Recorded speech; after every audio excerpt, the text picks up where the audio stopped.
We're here this morning, and it's to mark the end of an era that I think we're really never going to see again. We're talking about the life, the work, and just the immense impact of Robert Seldon Duvall. It is a heavy moment.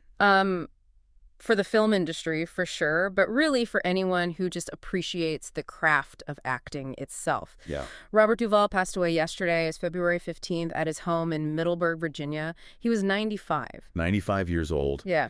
And when you actually stop and look at how much he packed into those years, it's just staggering. It is. We're talking about a career that spans, what, 7 decades? Mm-hmm. He started on stage when Eisenhower was in the White House, and he was still releasing movies now in the age of streaming. He was a bridge between the old Hollywood and the new. He really was. And what's so remarkable is that he stayed relevant through all of those changes. I mean, he wasn't just some relic from the past. No. He was a working actor. Right up until the very end, his wife, Luciana Pedraza, she released a statement that confirmed he died peacefully at their ranch. I saw that. And she said something that I think really frames our entire conversation.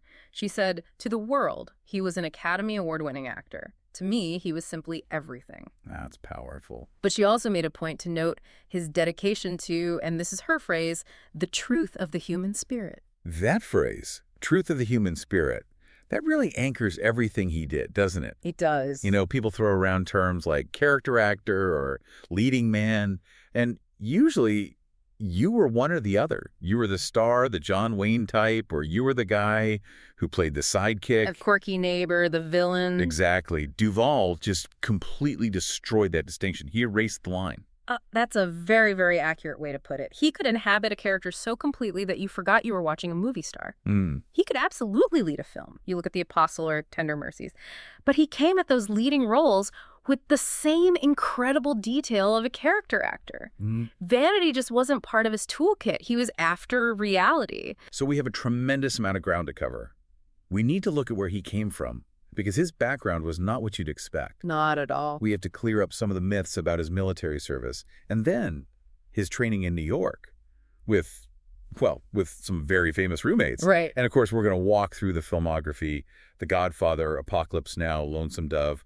We're basing all of this on biographical records, on film data, and of course the public statements about his life and his passing. I think it's so important to start at the very beginning. You have to really understand the discipline he brought to his work. Okay. Robert Duvall was born on January 5, 1931 in San Diego, California. Now, you might hear San Diego and think of the Depression, but his context was specifically military. His father was William Howard Duvall. And his father wasn't just, in the service. He was a rear admiral in the United States Navy. A rear admiral, that's serious rank. It's a position of immense authority and respect. Yeah. And that lineage goes back even further. The Duvall family, they descended from a man named Marine Duvall, who was a very early settler in Maryland. So Robert grew up with this profound sense of history, and you have to assume, a sense of duty. And he had brothers, right? He was the second of 3 sons. His older brother was William Jr., and his younger brother, John, actually went on to become an entertainment lawyer, funnily enough. So growing up in the house of a rear admiral, I mean, you have to imagine there was a very specific path sort of laid out for him. Absolutely. His father fully expected him to attend the Naval Academy. Of course. That was the family trait. That was the expectation. But Robert, he was very self-aware, even from a young age. He admitted later, very candidly, that he was, and this is his quote, terrible at everything but acting. He knew. He just knew. He knew. He said he struggled in school. He could barely get through it. So Annapolis, I guess, was off the table from an academic standpoint. The Naval Academy was, yes. But he absolutely grew up in that environment. A lot of his childhood was spent in Annapolis, Maryland, because of his father's station. Yeah. He went to the Severance School there, and then later the Principia in St. Louis. He eventually went on to Principia College in Illinois, and that's where he really started to make the pivot. He graduated in 1953 with a Bachelor of Arts in Drama. Now, even though he didn't go to the Naval Academy, he is so associated with the military in the public mind. I mean, he played all these iconic military roles. He did. And there's this persistent belief out there, I've heard it for years, that Robert Duvall was a war hero who fought in Korea. This is a major point we really have to clarify. The whole war hero narrative, it's a myth. And it's a myth that Duvall himself spent years trying to correct. So he did serve. Oh, he did serve. He was in the United States Army. But his timing was just after the conflict. He served from August 1953 to August 1954. Okay, so the Korean armistice was signed in July of 53. He joins a month after it ends. Exactly. He missed the war. He left the service with the rank of private first class. And he was vocal about correcting this. Very.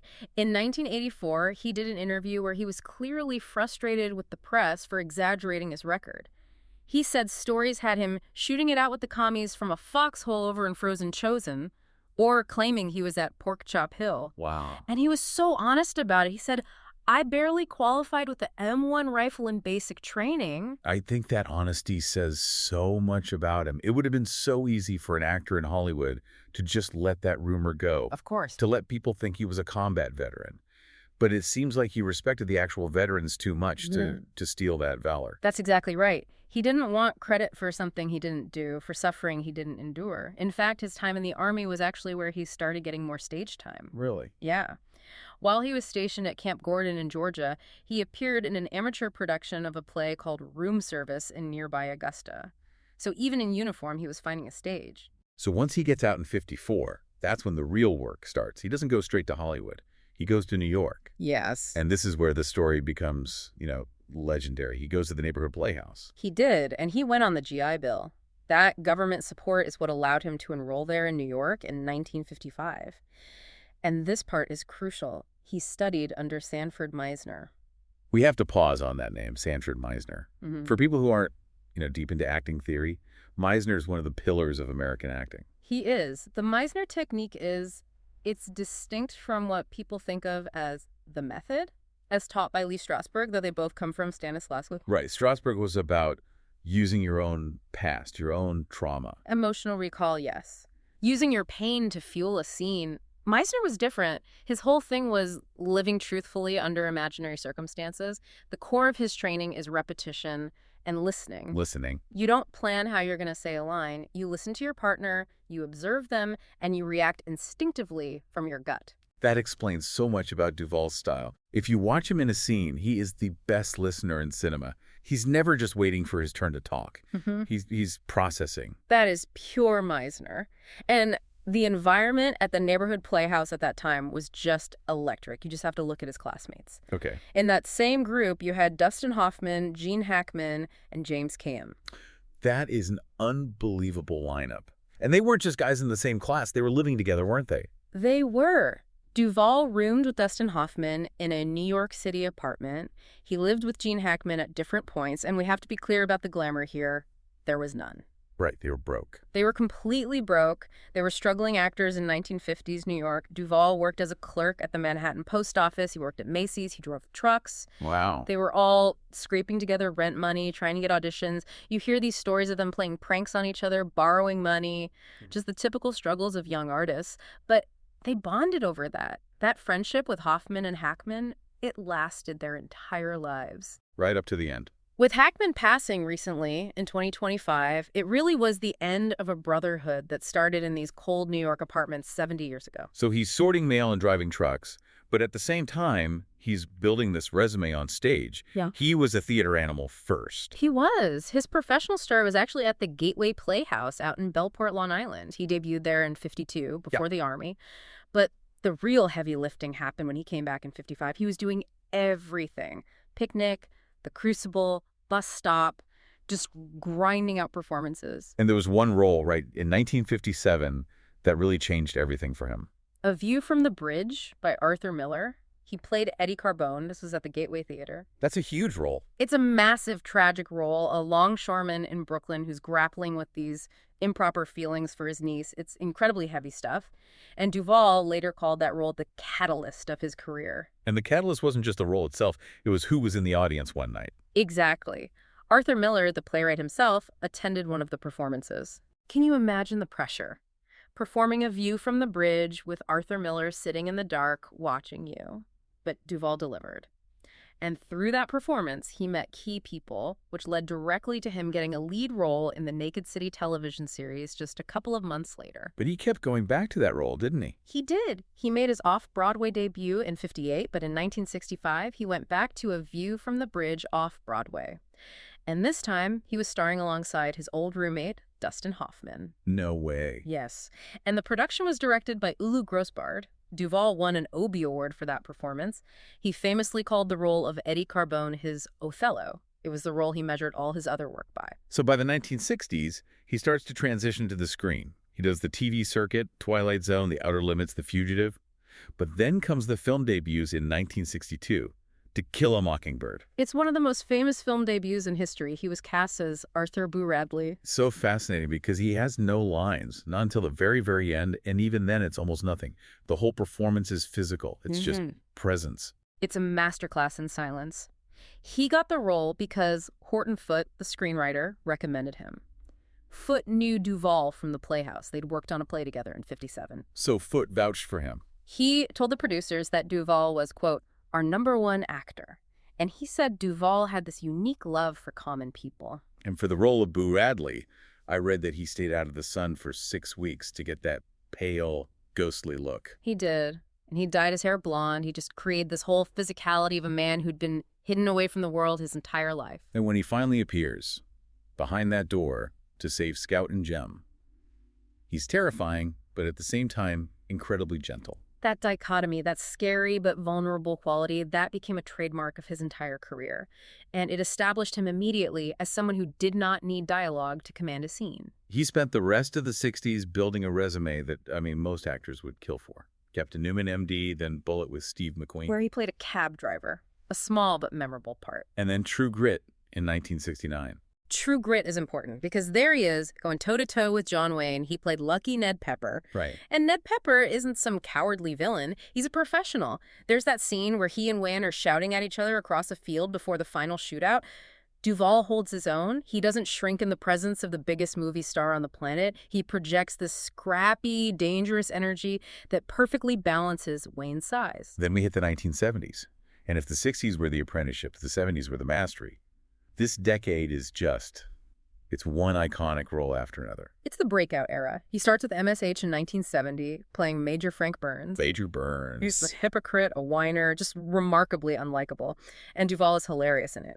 Then he does the title role in George Lucas's THX 1138 in '71, which is this cold, dystopian sci-fi film that required a very suppressed emotional state. But then, in 1972, he lands the role that cements his place in history. The Godfather. Tom Hagen. The consigliere, the adopted son.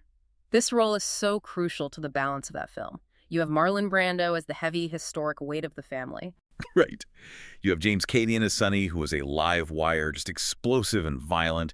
You have Al Pacino as Michael, who's transforming into this cold monster. And right in the middle of all of them is Robert Duvall as Tom Hagen, the quiet one. He's the voice of reason. He's the functional one.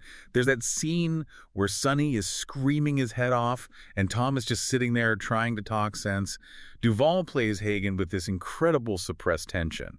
He's an outsider. He's not Italian by blood, but he's deeply, deeply loyal. And that performance earned him an Academy Award nomination for Best Supporting Actor. He came back for The Godfather Part 2 in '74, and he was just as good. But then, famously, he did not return for The Godfather Part 3 in 1990. And that decision, it speaks volumes about his character and his business sense. What happened there? Well, when Coppola was putting Part 3 together, Duvall was offered the role.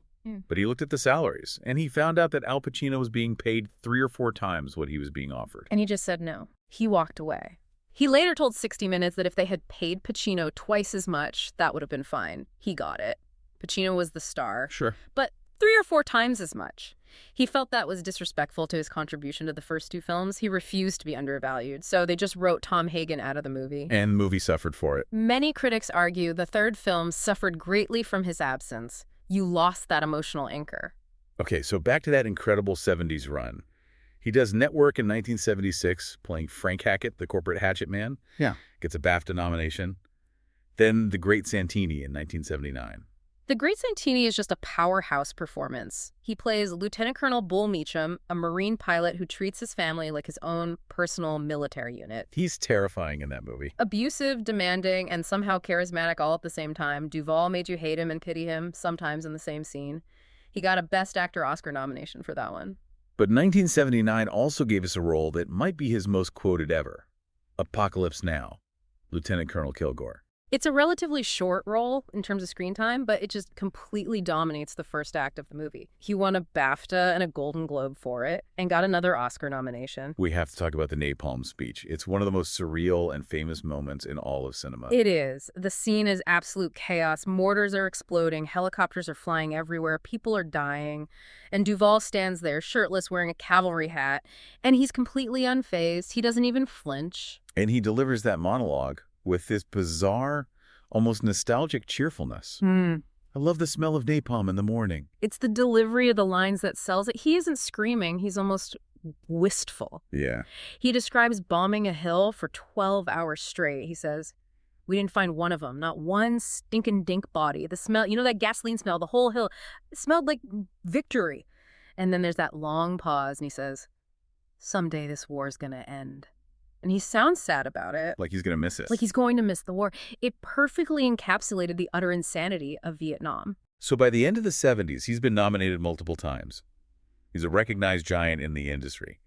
But he hasn't won the big one yet. He hasn't won the Oscar. That happens in the 1980s. The 80s was his peak with the Academy, yes.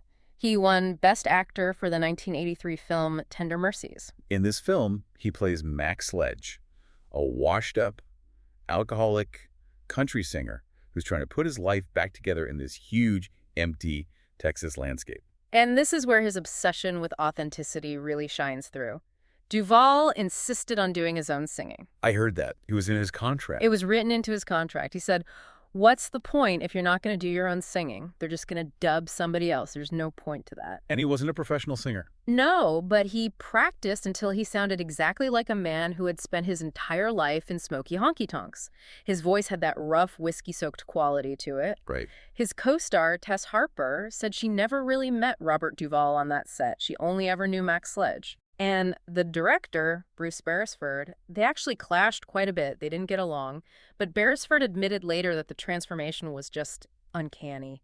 He said he could feel his skin crawl on the first day of filming because Duvall had physically become this broken man. It's such a quiet movie. It's so different from Kilgore or The Great Santini. It's very gentle. It's about redemption, and Duvall plays it with such small gestures, the way he stands, the way he looks at the ground. It's just a beautiful piece of acting. Now, I want to talk about what I personally consider his masterpiece. And it wasn't a movie. It was a TV miniseries, 1989, Lonesome Dove. I agree with you completely. And you know what? Duvall agreed with you. He cited Captain Augustus Gus McCrae as his personal favorite role he ever played. He plays a retired Texas Ranger driving cattle from Texas to Montana. He's playing opposite Tommy Lee Jones, who plays Captain Woodrow Call. The dynamic between them is it's just perfection. It is. Call is the stern, silent, hardworking one, and Gus is the talker, the romantic, the one who likes to drink and chase women. But Gus is also the dangerous one. That's the trick of the character. That's it. He seems like a goofball, but when the violence starts, he is absolutely lethal. And Duvall took the preparation incredibly seriously. He wanted to handle the weapons correctly. He trained with those big Walker revolvers under the guidance of a Texas marksman named Joe Bowman. The way he rides a horse, the way he handles that big Colt Walker, it looks like he's been doing it for 50 years. It does. There's a scene where he pistol whips a rude bartender. The speed of it is terrifying. But then 5 minutes later, he's making sourdough biscuits and waxing poetic about the sunset. He won a Golden Globe for Lonesome Dove and was nominated for an Emmy. It revived the entire Western genre in a way. It proved that you could tell a long, complex, cinematic story on television. So, moving into the 90s, Duvall doesn't slow down at all. In fact, he starts taking more control. He becomes a filmmaker. He founded his own production company, Butcher's Run Films, in 1992. He wanted to tell his own stories. And the most significant result of this was The Apostle in 1997. He wrote it, he directed it, and he starred in it.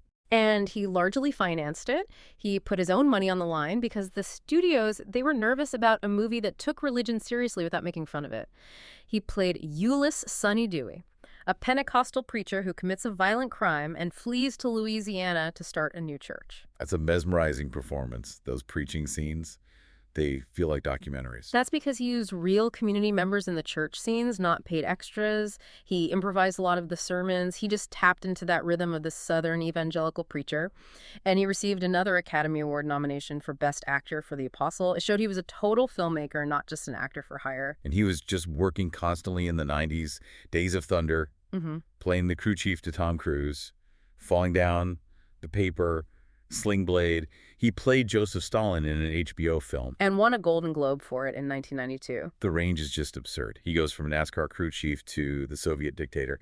And then in 1998, he does a civil action, playing this quirky veteran lawyer. And got another Oscar nomination for Best Supporting Actor for that. He was stealing scenes from John Travolta just by eating a sandwich or staring out a window. And he just kept going right into the 2000s. He did. He directed another film, Assassination Tango, in 2002. Then he did The Western Open Range with Kevin Costner. And in 2006, he won an Emmy for Broken Trail, which was another Western miniseries. Then in 2014, he sets a record. For The Judge. He played a judge accused of murder opposite Robert Downey Jr. He was nominated for Best Supporting Actor at age 84. 84. At that time, it made him the oldest actor ever nominated in that category. Christopher Plummer eventually broke that record, but it just proved that Duvall's talent hadn't faded one bit with age. And even in the 2020s, just a few years ago, he was still on screen. Hustle with Adam Sandler, The Pale Blue Eye. He was working almost to the very end. He never retired. He just kept finding characters that interested him. I want to pivot a bit to his personal life, because there are some really interesting things there that people might not know. You mentioned Assassination Tango. That wasn't just a random subject for him. No, not at all. The tango was a massive passion for him. And he wasn't just a casual fan. He was a skilled Argentine tango dancer. He maintained studios in both Argentina and the United States. He just fell in love with the culture, the movement, the music. And that passion connects directly to his wife, Luciana. It does. He met Luciana Pedraza in Argentina in 1997, and it's a very charming story. Duvall recalled that he was walking down the street and wanted to buy flowers, but the flower shop was closed, so he went into a bakery instead. He said, if the flower shop had been open, I never would have met her. She was in the bakery. Fate in a bakery. I love that. Exactly. They realized they shared the same birthday, January 5th. Although they were 41 years apart in age, they were together for years before they got married in 2005. And together, they founded the Robert Duvall Children's Fund to assist families in northern Argentina. It was a very deep partnership. He had been married before Luciana, though. Yes, 3 times before. He was married to Barbara Benjamin from 1964 to 75. He actually met her during the filming of To Kill a Mockingbird. Oh, wow. Then to Gail Youngs from 82 to 86, and to Sharon Brophy from 91 to 95. One thing that stands out in his biography is that he didn't have any children. No, he didn't. He was quite open about this later in life. In 2007, he was quoted as saying, "I guess I'm shooting blanks." He said he had tried with different partners, in and out of marriage, but it just never happened for him. He seemed to have made peace with it, but he was always honest about the reality. And aside from tango, he was a very physical guy, even as he got older. Surprisingly so. He trained in Brazilian jiu-jitsu. He practiced martial arts with his wife. It just speaks to his desire to stay physical, to keep his body disciplined.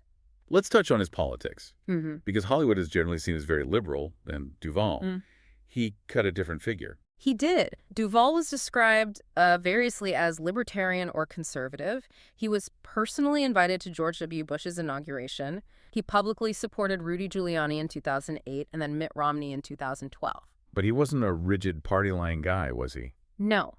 By 2014, he was expressing dissatisfaction with the Republican Party. He called it a mess. He suggested he might become an independent. He seemed to value individual liberty much more than any party loyalty. And he was very active in local issues in Virginia, where he lived on that big farm. Yes, in Middleburg.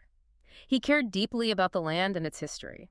In 2009, he publicly opposed a Walmart that was proposed near the Wilderness Battlefield National Park. He felt it would desecrate the history of the Civil War site. Right. And as recently as 2023, he was opposing an Amazon facility in Virginia. He was never afraid to use his celebrity to fight for his community and for preservation. That brings us back to yesterday, February 15th, 2026. He died peacefully at that ranch in Middleburg, and the response has been immediate and just overwhelming. The Virginia House of Delegates actually adjourned in his honor today at the request of Delegate William D. Wiley. That's a significant state honor. It is. It recognizes him not just as a movie star, but as a valued citizen of the Commonwealth of Virginia. When you look back at this whole life, from the son of an admiral to the struggling roommate of Dustin Hoffman, to the consigliere of the Corleone family, to the Texas Ranger Gus McCrae, what's the thread that ties all that together? I think it goes right back to that Meisner training and to that quote from his wife, the truth of the human spirit. Duvall never judged his characters. He didn't play Tom Hagen as a gangster. He played him as a lawyer and a brother trying to keep his family safe. He didn't play Gus McCrae as a hero. He played him as a man who loved life and was terrified of boredom. He allowed his characters to be complex and contradictory and fully human. He wasn't acting for the applause. He was acting for the reality of the moment. He once said the acting was just talking and listening. He made it sound so simple. But he did it better than almost anyone who ever lived. He really did. He leaves behind a body of work that will be studied for as long as people watch movies. A remarkable life and a truly remarkable career. Robert Duvall, 1931 to 2026. A true legend. Thanks for listening.